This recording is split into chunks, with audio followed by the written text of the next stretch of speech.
Hello beautiful people, in this video I'm going to be showing you how to make turmeric powder at home. So sit back, relax and let's learn.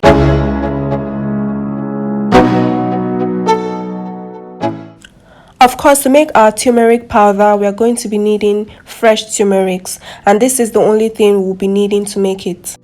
The first step is to peel off the skin of the turmeric. Some people leave theirs while making their turmeric powder, but I like to peel mine off so that my turmeric powder will not have some brownish look.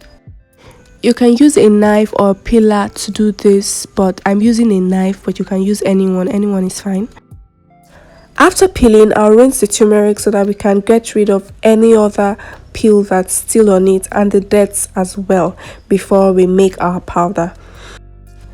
After rinsing, the next step is to grate our turmeric, and the reason why we are grating it is because we're going to be sun drying it, so we need it to be very slim so that it can dry easily.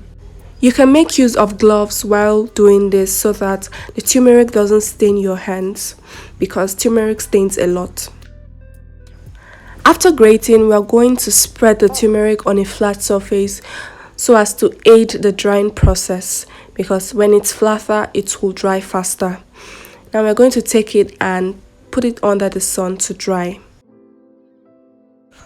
Here's what my turmeric looks like after 2 days of sun drying. It's completely dry and I'm going to go ahead and blend it using a blender.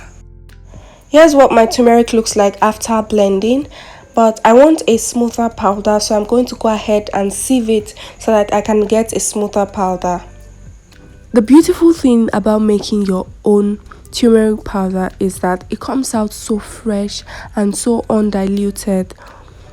This turmeric powder can be used in cooking, it can be used in making your skincare products, your hair care products. It's so versatile, you can use it for virtually anything. And that's it, our turmeric powder is ready. If you watched this video till this point, thank you so much for watching. I hope you learned something new, and if you did, please like this video, share this video, drop a comment and subscribe to my channel so that you will have access to more videos like this. Bye.